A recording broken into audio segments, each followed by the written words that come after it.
Okay, so welcome everyone to our today's Srimad Bhagavatam class. So we're reading from Canto 3, Chapter 1, verse number 10, entitled Questions by Vidura. Yado pahuto bhavanam pavishto. Oh, hang on. Om namo bhagavate vasudevaya. Om namo bhagavate vasudevaya. Om namo bhagavate vasudevaya. Yado pahuto bhavanam pavishto. Yado pahuto bhavanam pavishto.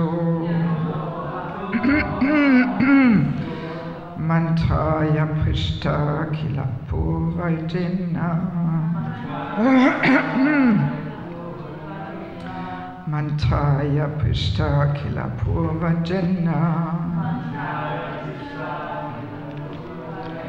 Ataha tan manta disham varijan.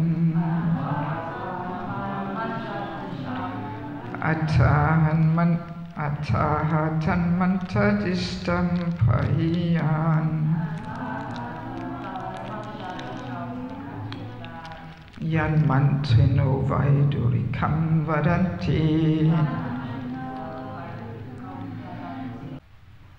Yada, when Upahuta was called by Bhavanam, the palace, Pravishtaha, entered, Mantraya, for consultation, Prishtaha, asked by, Kila, of course, Purvajena, by the elder brother, Atta, thus, Aha, said, Tat, that, Mantra, advice, Disham, just suitable, Varian, excellent, Yat, that which, Mantrinaha, the ministers of state, or expert politicians, Vaidurikam, instructions by Vidura, Vadati, do they say? Translation by Srila Prabhupada. When Vidura was invited by his elder brother Dhritarashtra for consultation, he entered the house and gave instructions which were exactly to the point. His advice is well known, and instructions by Vidura are approved by expert ministers of state. There's a short purport by Srila Prabhupada. Political suggestions by Vidura are known as expert, just as in modern times Pandit Chanakya is considered the authority in good counsel in both political and moral instructions.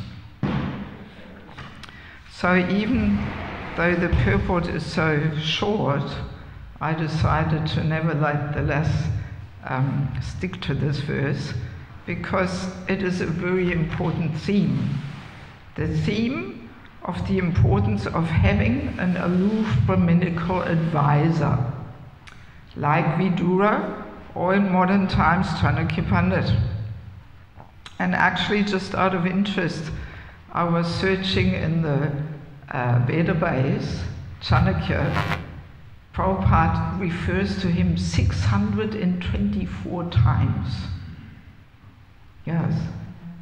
He quotes Chanakya Pandit so often, you know, and then I first thought, oh, let me take a few of his statements, but there are just so many, I didn't even know where to start, so I thought, oh no, forget it, you know, I'm not going to go that way. But there's just so many instructions, almost like sutras he gives, you know. And Prabhupada just quotes them so many times.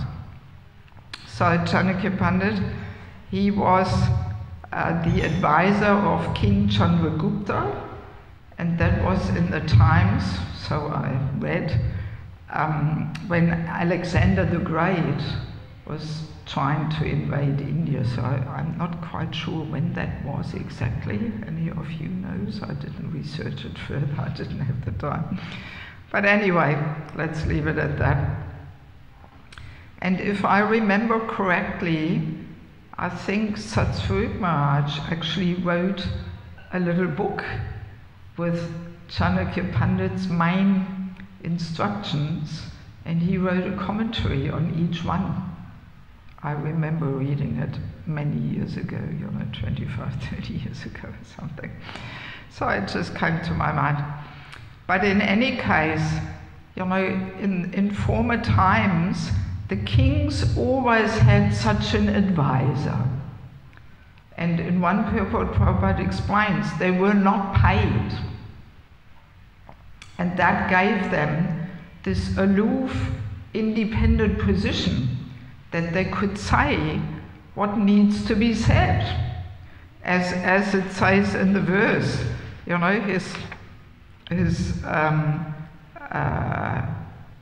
his advice was just to the point. Was it in the verse or in the purport? In the verse. Yes, instructions which were exactly to the point. So, this fact that they were not paid, this gave them this aloof Brahminical position. And Brahmanas, Prabhupada also explains this, actually a truly Brahminical person has no interest in title, power, position, all these things. But a true Brahmana should be completely aloof of that, and therefore this enables him that he can really give neutral advice, because he's not motivated by any kind of, by striving for power or title, position or money.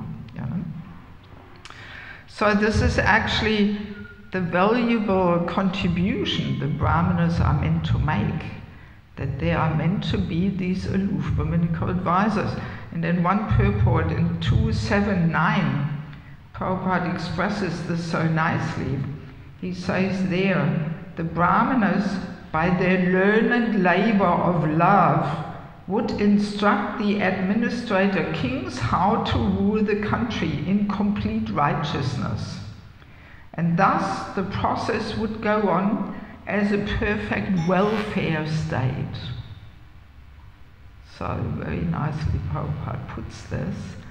So we can even link this to welfare state, devotee care. So, and of course we can apply this to our situations, in our communities, that if we have this aloof Brahminical advisors who don't have any interest in money, power, title, position, nothing, and who are aloof and who are learned, and experienced, so then they can give that advice how everything is nicely balanced, so everything is in such a way that it's for everybody's ultimate welfare of making spiritual advancement. Yes, so that's this highly important contribution the Brahmanas are meant to make. Because it's very clear, and I'm seeing Ajita Prabhu there in the back, I hope he doesn't feel personally addressed or something. It's not about you, Prabhu. But no, it's just, going back to the kings. So the position of a king, well, he has to rule, he has to control, there's so much opulence coming along. Naturally, there will be some attachments, right? Of course. Yes. And I mean, we have that also, you know, on our levels. We don't have kings, but still we have managers and rulers and leaders, and very easily our vision is clouded, you know. So by the managerial glasses, how I like to call it, you know, because managing, I mean, I was TP's wife for 10 years. I know what a tough job management is, you know, and in Dhaka for some time in Bangladesh, I served as a vice president of, you know, a temple with 150 brahmacharis. So I know all about management. It's a tough job, you know, that's why often people don't want to do it. And it has its challenges. And naturally, just to make all ends meet, to get all the bills paid, to get all the services covered, it naturally comes along that we wear the managerial glasses, how I like to call it. We see things in terms of management, and we can't blame the managers because that's their service. My God, you know, that's their service. So naturally, that vision comes along, you know. So, and that's exactly why there should be somebody who has no managerial glasses on, you know, and who can really have that overall vision of balancing everything to such an extent that it is for everybody's welfare. And like that we get the perfect welfare state. So, and of course, the same principle is also there on a personal level of all of us. You know, that as long as we have material attachments and desires, we actually cannot objectively assess ourselves.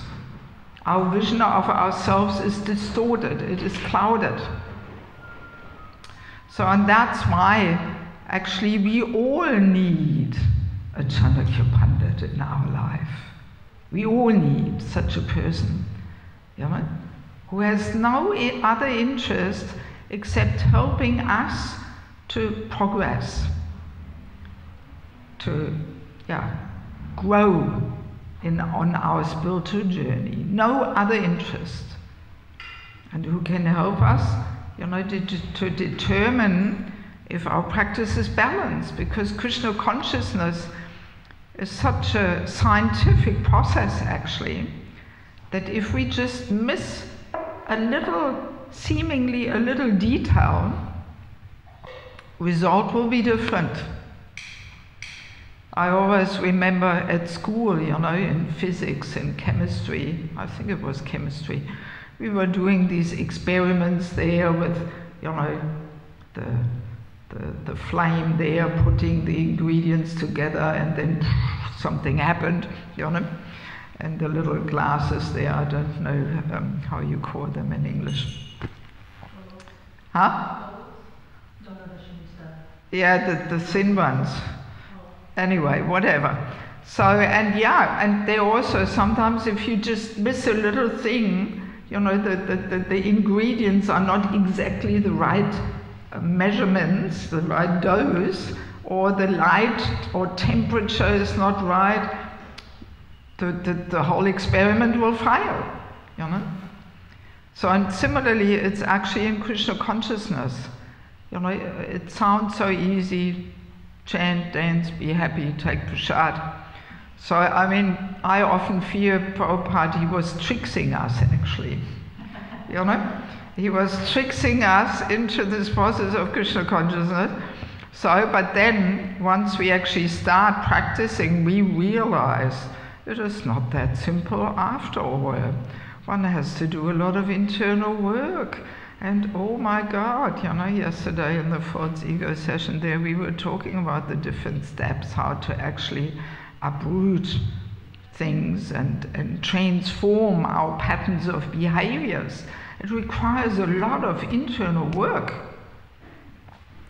So, and that's why, you know, we need all such a Chanakya Pandit who can help us to see whether we apply the process properly. because it's only human nature that some little aspects which infringe on our sense enjoyment and our attachments, we just cut corners and we sweep them under the carpet, and or we don't like them so much. But we think, oh, it's all right, I'm chanting, and So, but then, down the road 30 years later, we may still find ourselves with the same attachments, the same material desires, and we may get doubts, in the whole process of Krishna consciousness, thinking, well, maybe this process actually doesn't work.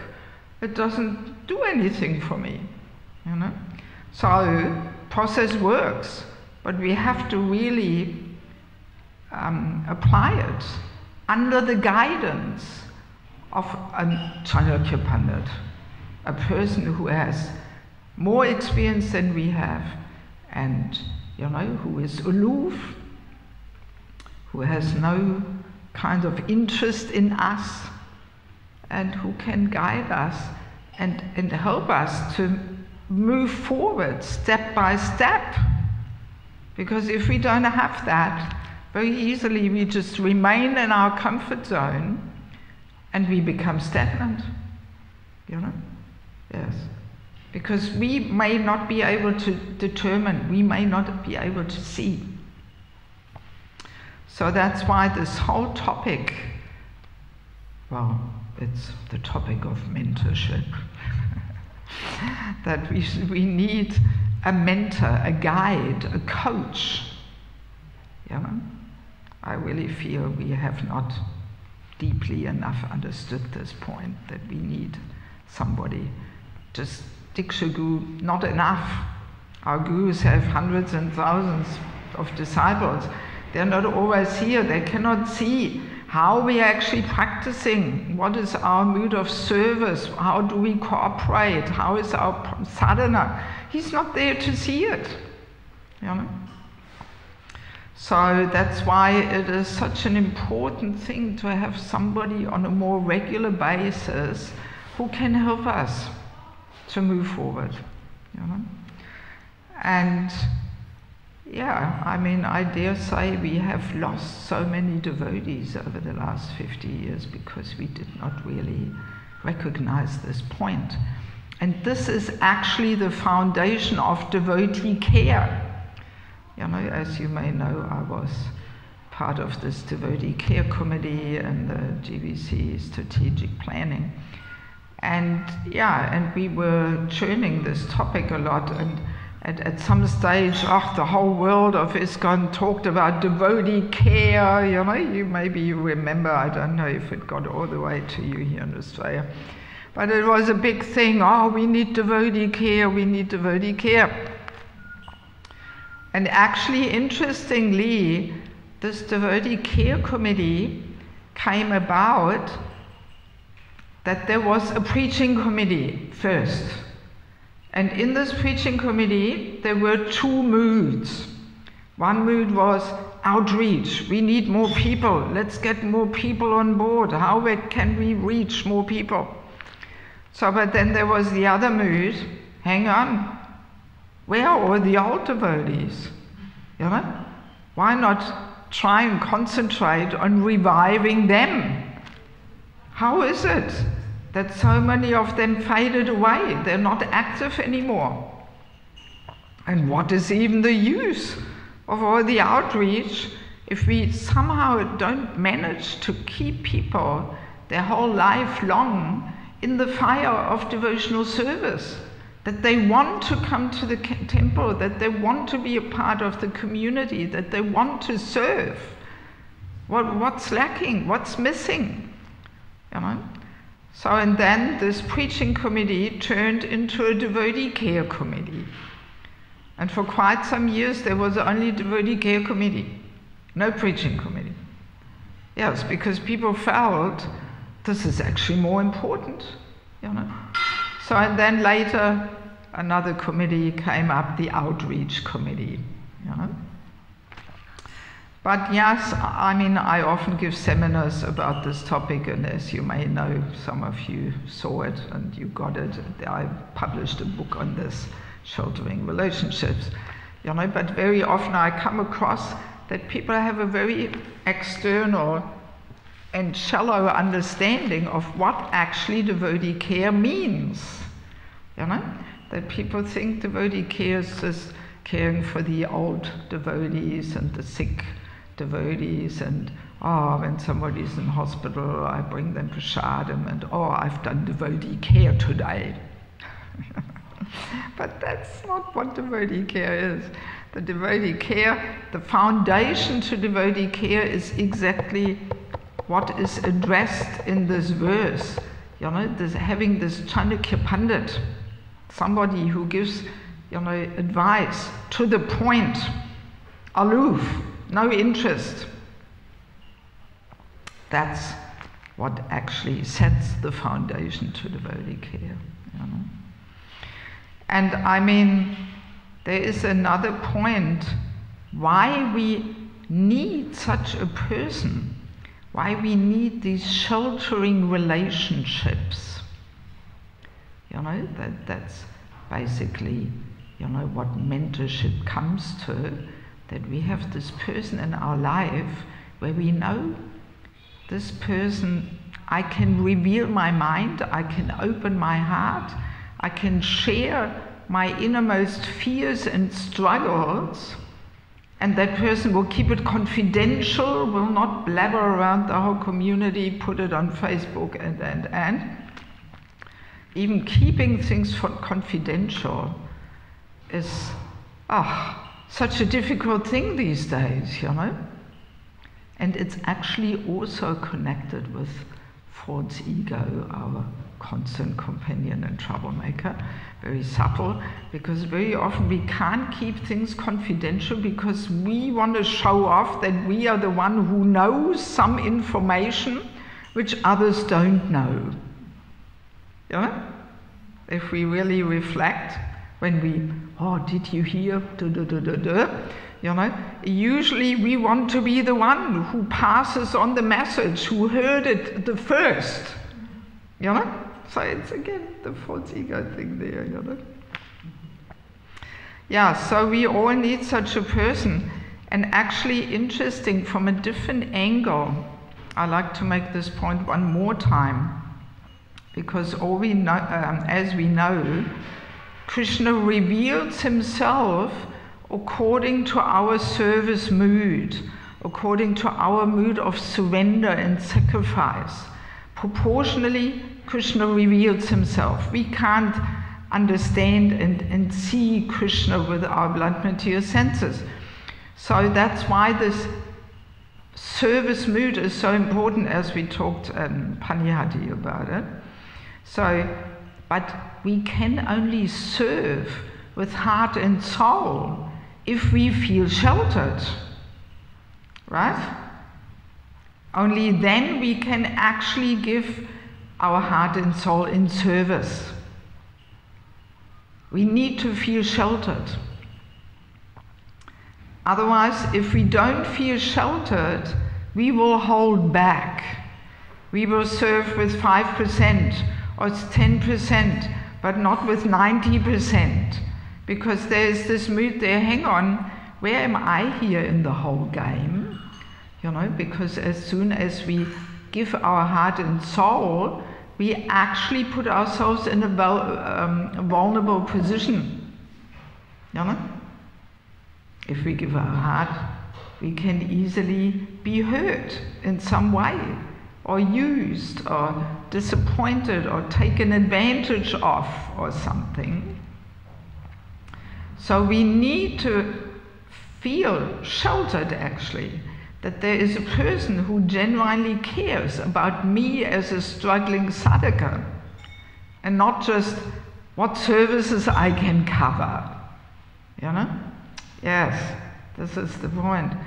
So, and because, you know, this whole importance of sheltering relationships, I feel, is not so deeply understood yet. That's why often devotees actually don't have such sheltering relationships in their life. And as a result, they don't give their heart and soul in service. They say, don't push me. I decide how much I want to do, and I just want to do a little bit, and that's it. And, that's all I want to give. 5%, 10%, So, and if we serve with that mentality, Krishna will not be attracted by our service mood. He will not. He wants to see, as we read on when was it? Monday. Krishna wants to see how painstaking we are in our service, whether we accept any inconvenience and personal austerity. And then he will be attracted, and he reveals himself. He will show himself. But if we just serve with 5 or 10% input, Krishna will not reveal anything. And as a result, we don't get a taste, and we don't get realizations. And as a result, we don't feel like serving with heart and soul. So we are caught in a vicious circle, just, on a lower level of devotional life, we're somehow prodding along there, and nothing really happens in our spiritual life. We don't get deeper realizations. Krishna doesn't reveal himself. And therefore no taste, no deeper satisfaction. And I feel this goes on in many devotees' lives.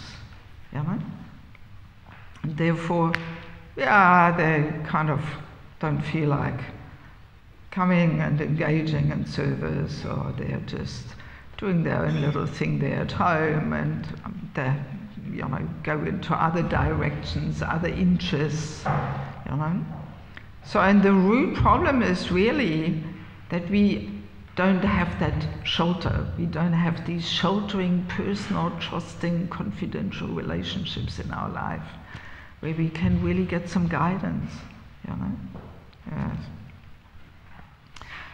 So, and that's why we often lose devotees, And again, we often hear, we don't have enough devotees. But actually, we have so many devotees, but they only serve with 5 or 10% of input. That's the problem, There's no lack of devotees, actually, in the communities. There's so many, but they don't feel like really giving their heart and soul in service. So rather than concentrating on, we need more devotees, I kind of feel we should more concentrate on cultivating those more deeply and caring and nourishing those who we have. Because that's often what happens, that we really care for somebody before they join. And then once a person joins, okay, now he's one of our folks, so then we expect, we demand, and we forget that the bhakti lata needs ongoing nourishment and care to really grow in a healthy and strong way. It requires ongoingly care and nourishment, and that we tend to forget. We really tend to forget. So, it's a whole big topic, but I want to read one more statement of Bhaktisiddhanta Saraswati Thakur, which he makes in Amrita Vani in that book. He says, one who gives personal instruction to each and everyone does more for others than the platform speakers do. So I'm a platform speaker here, sitting on a platform. Generally, whatever platform speakers say cannot solve the problem of everyone in the audience, nor can it always benefit every individual. A person's defects are better rectified in a private tutorial class or private coaching than in hearing lectures in a school or college. Therefore, those who instruct particular persons separately can award them something more permanent. That's a powerful statement. I mean, when I read this the first time, I was dancing in ecstasy, you know, that this one-to-one, more important actually. Huh? This is from the book Amrita Vani by Bhaktisiddhanta Saraswati Thakur. It's an amazing book. It has all these short, you know, paragraphs and statements on all different topics. And it's from that book. Yes, yes. That therefore those who instruct particular persons separately can award them something more permanent. You know? Because often when we look at our preaching efforts, we always accept some external criteria. How many people were at the program? Oh, 100, 200, wow, fantastic, successful program. But here we hear, you know, actually the defects of a person can better be rectified by this private tutorial coaching session, you know? And a person who's doing that actually gives a person something more permanent, you know?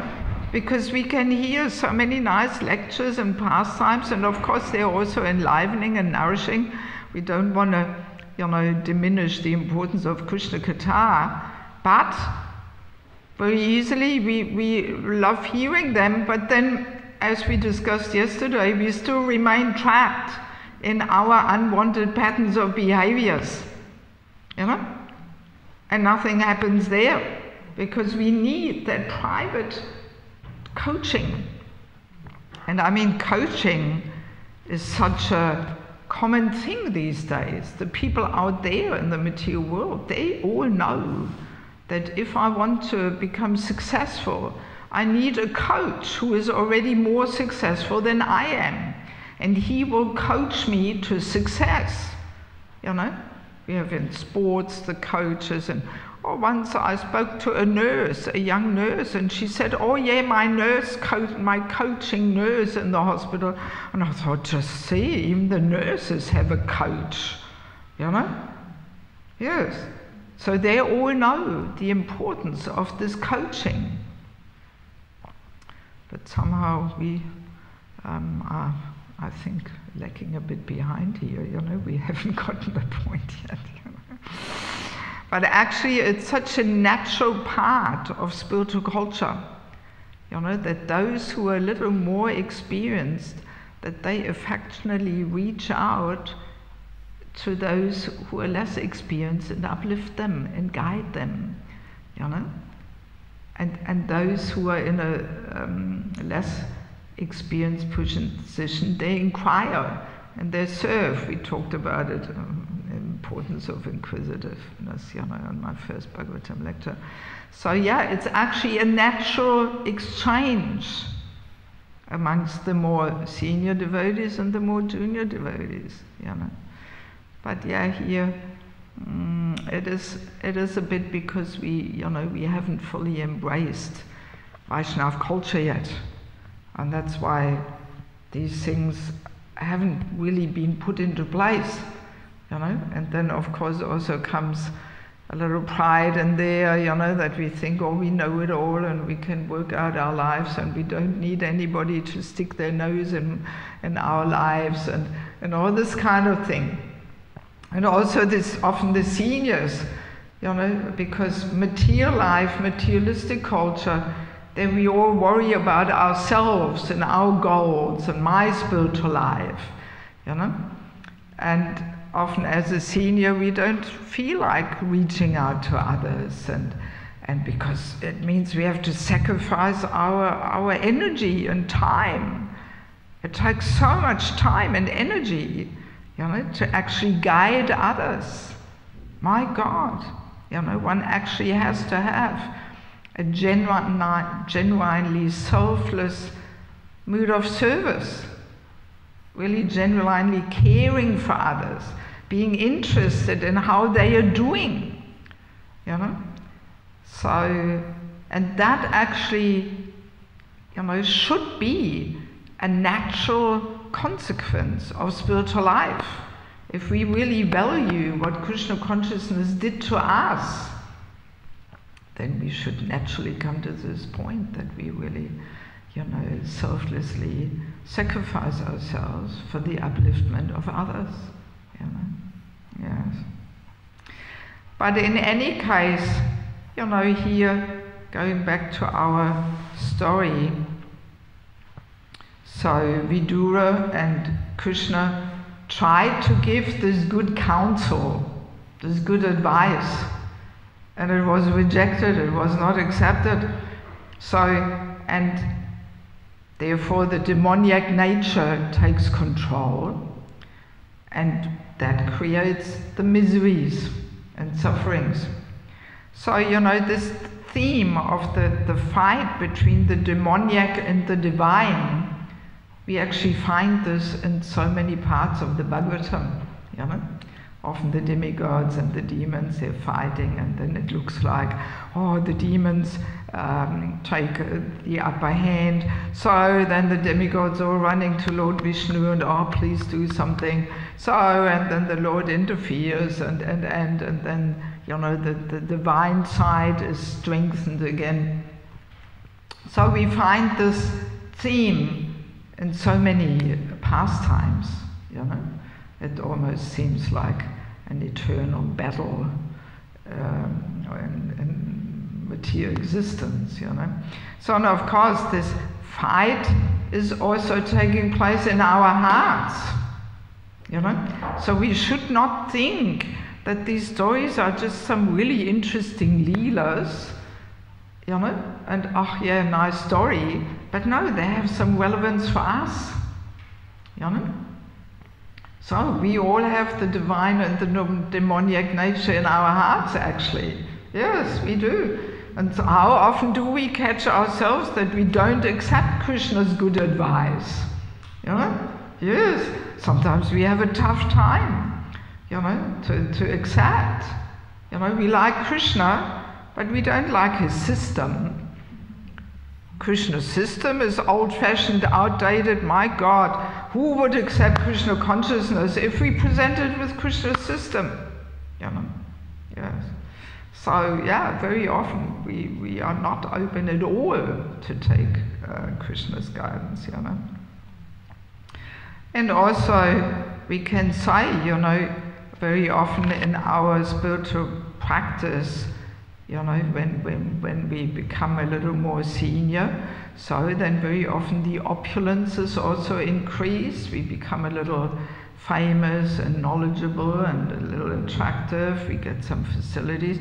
So then maybe the demoniac side comes up in us that we somehow want to enjoy that, So we can actually say we all have a little Hiranyakashipu, a little Duryodhana, a little Dhritarashtra there in our hearts. We have that nature of wanting to control, and there's envy there, and competition.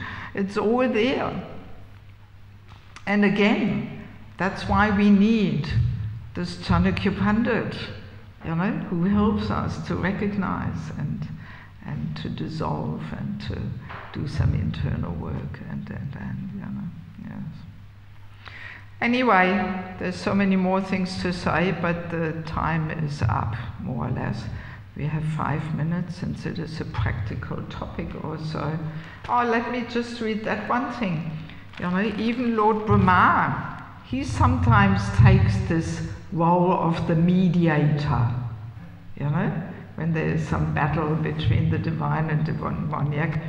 So we have in 4th canto, 30th chapter, verse 46, the verse goes, after seeing that all the trees on the surface of the earth were being burnt to ashes, Lord Brahma immediately came to the sons of King Brahman and pacified them with words of logic.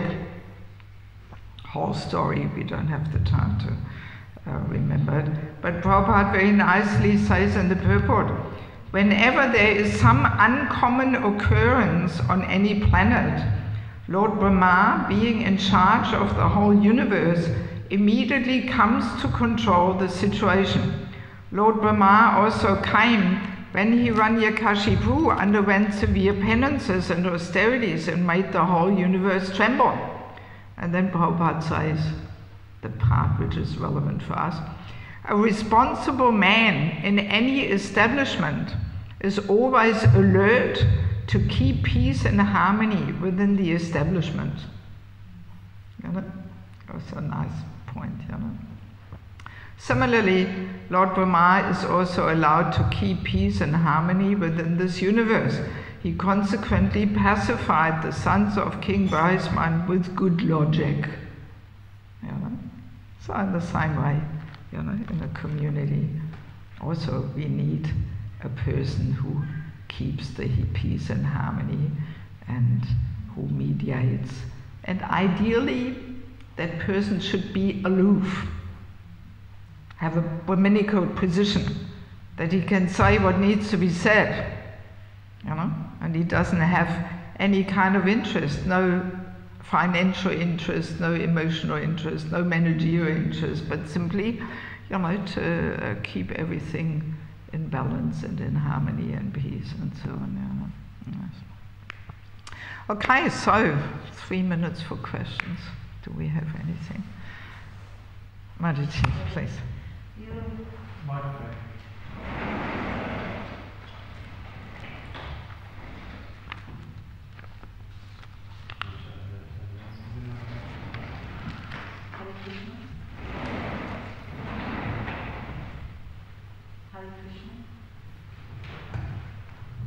Now it works, I think. Yes. Hare Krishna. David, you were explaining what I thought was the ideal situation within Krishna consciousness, 100% fired up, giving of one's all, working on one's spirituality. And I instantly thought this is a very Brahminical situation. And then I'm thinking of over the so many years that I've experienced Krishna consciousness, of all the devotees who were initially very, very fired up, some of them very powerful and very famous, who after some time were not able to maintain. So I started to think, and I'd just like you to clarify this or correct me, or I started to think that maybe we're not all meant to be Brahmanas, but there is a space for the other Varnas. That maybe it's all too much for a lot of people, and how to encourage them if they can only make a little headway in Krishna consciousness because they're not able to give their all, they're not able to just surrender and give everything. Just how to deal with them, because I feel it's such a shame sometimes when we see so many people out there, and I know that they're good-hearted, and I know in some small way they're trying to, they're remembering Krishna, so I thought you might be able to guide us a little bit on that topic. Well, I mean, as we know, Krishna consciousness is a gradual process. It's a gradual process, you know? And sometimes when people come new to Krishna consciousness, you know, again, the false ego, you know, oh yes, I become a pure devotee overnight and look at me and oh, I'm doing it all. You know, so, and mode of passion always ends in distress, you know. So, and again, that's why we need a mentor, you know, who points this out, who says, hey, you know, just pace yourself a little bit, you know, and what's the saying, steady pace wins the race or something, you know. So, yeah, it's very often just the mode of passion, because it's very clear when we come new to Krishna consciousness, our motivation is not pure. It is mixed with the mode of passion, false ego. And as we said, it also has a good part in it, at least it gets us going, but eventually we have to purify our motives. Otherwise we end up in conflicts and distress, and then we get offended and we leave. You know?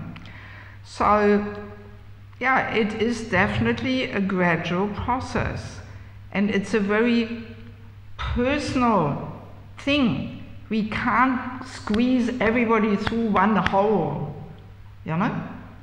Yes, and that's, I guess, what we often were trying to do in the early days, that we were, you know, trying to squeeze everybody through one hole.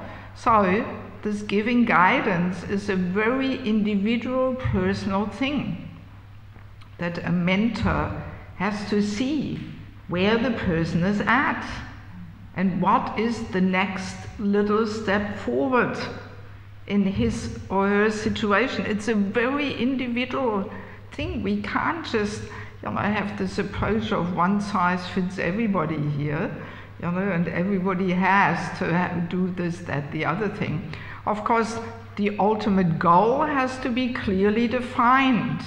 You know, the principles, chanting 16 rounds, and the standard we cannot compromise, the goal. But how to get there is a very individual thing, you know, very individual thing. And we have to learn to respect each other where we stand. We have to learn to respect each other's contributions, you know. And there is a nice point which I came across the other day, where it says, a non-envious person, actually I will read it to you just quickly, I hope I find it in my little verse book here.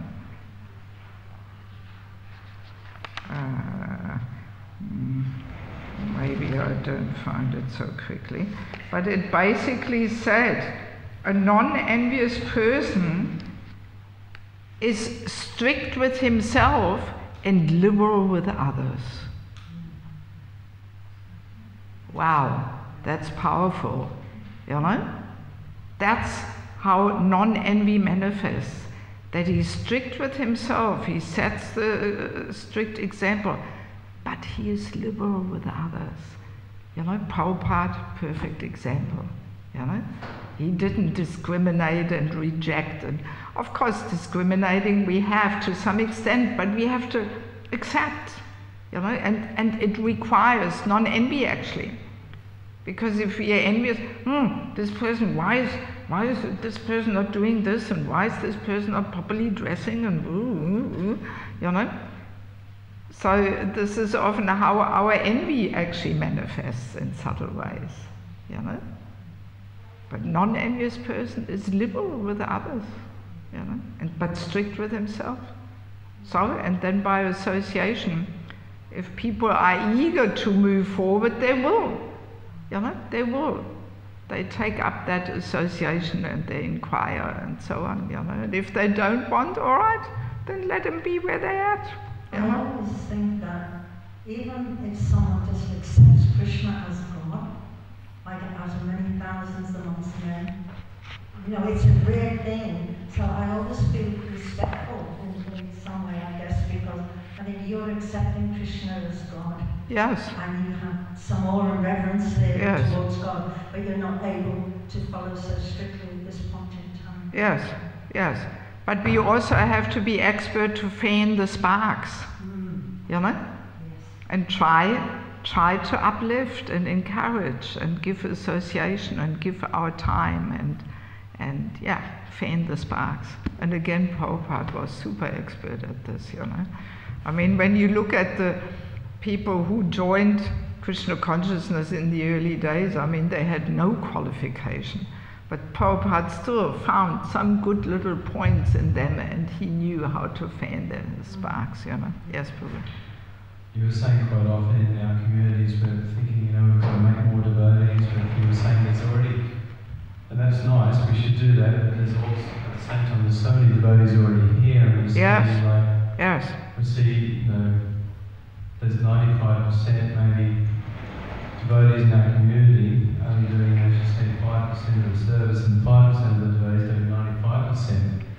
And, you know, we see so many devotees who you don't very rarely see. You might see them on the festival once a month or so, but apart from that, you don't really see them. Yeah. What's your experience of trying to encourage all these devotees to get more involved and come to service and attend programs?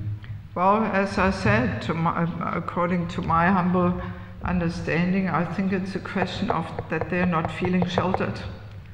And therefore there's always this fear there, or I'm being taken advantage of, and so on, you know. because it's natural. If you actually serve with heart and soul, you often get overloaded with service, because everybody knows, or if you ask that person, they will do it, and you're under a whole pile of service there. And then very often, our spiritual practice is compromised, sadhana is not so good anymore, and so people are afraid of that, that they've been taken advantage of. And I remember years ago, I often had people complaining to me they feel exploited, and it took me many years to understand what they meant. First I was saying, exploited? What? You're serving Krishna and he accepts your service. How can you feel exploited, But then I realized, we can only blame ourselves because we didn't understand the importance of having sheltering relationships, where we know this person cares about my spiritual journey. And if I get overloaded here, I can just go to that person and open my heart, and that person will help me to adjust. And that person may go even to the manager and say, hey, this person needs a break, let him go to India for 3 months or something, But if we don't have that person in our lives, then we feel nobody actually cares about me as devotee. Everybody only cares about what service I can do. But where am I here? Me as a person. So it basically goes to the point that actually devotee care means we have to become more people-focused rather than project-focused. And we become project-focused if we don't have this Chanakya Pandits, Yes, then we very easily become project-focused.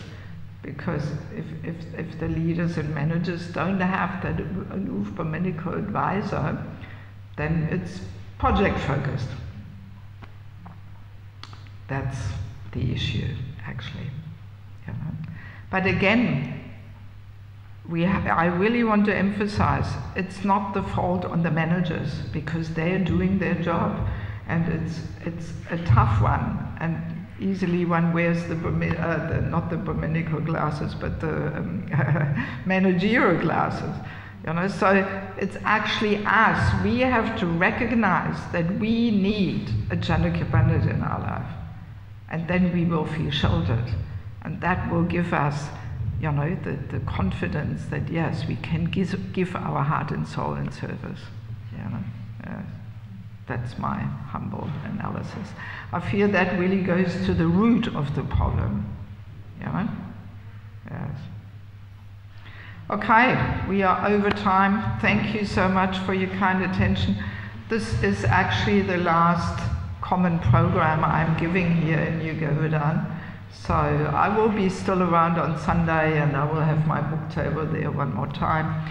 But I nevertheless want to take the opportunity to thank everybody here that I was allowed to come and visit, and I had a wonderful time, and I'm very impressed actually by your wonderful community and the Krishna village, and so it's been very nice and enlivening for me to be here and meet so many devotees who I know from the early days, and so thank you all very much. Srila Prabhupada ki, Srimad Bhagavatam ki, Gaura Premanandi.